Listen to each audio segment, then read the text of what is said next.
So we have in our family, we've made some changes in our dietary habits. So for my daughter, my oldest daughter, who who's experienced seizures for some years now, um, quite a number of years, I guess. But in the last couple of years, they've been more severe, and so we switched to a low carb diet for her, and she's seen substantial improvement with that. Now they're not completely gone, so we're still waiting for the complete healing for her.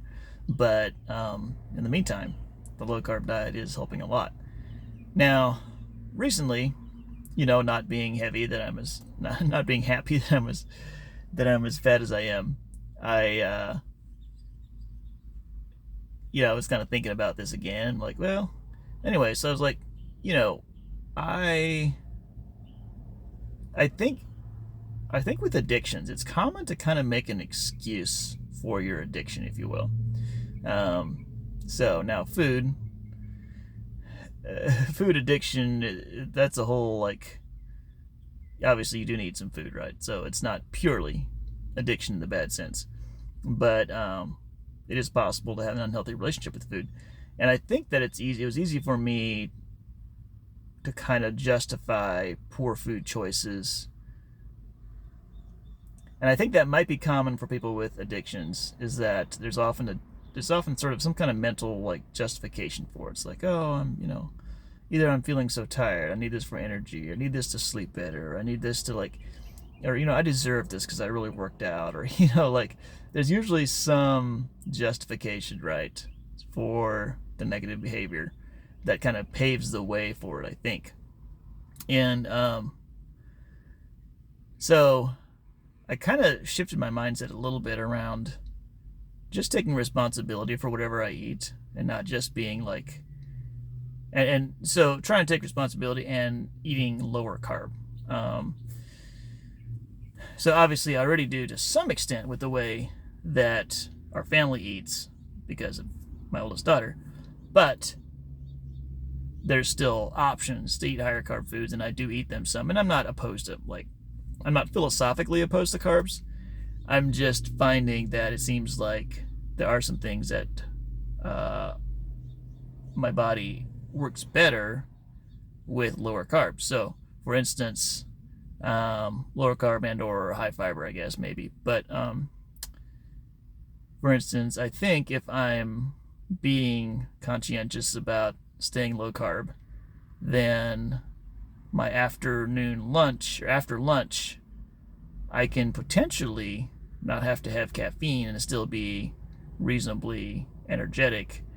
Whereas, if I have a heavy crossover or carb meal, and then after lunch, I can be really draggy. And so it's maybe not, a one for one correlation there all the time, but I think I've noticed a connection. And then also, I used to think that eating some carbs before bed really helped me sleep. And it may still kind of, but I'm starting to feel like it's maybe not as helpful as I thought it was. Um, so I've started kind of going low carb before bed, or trying to, or kind of saying, hey, if uh, I've been doing no, for the most part, okay. Now I have made exceptions, probably some justification going on sometimes.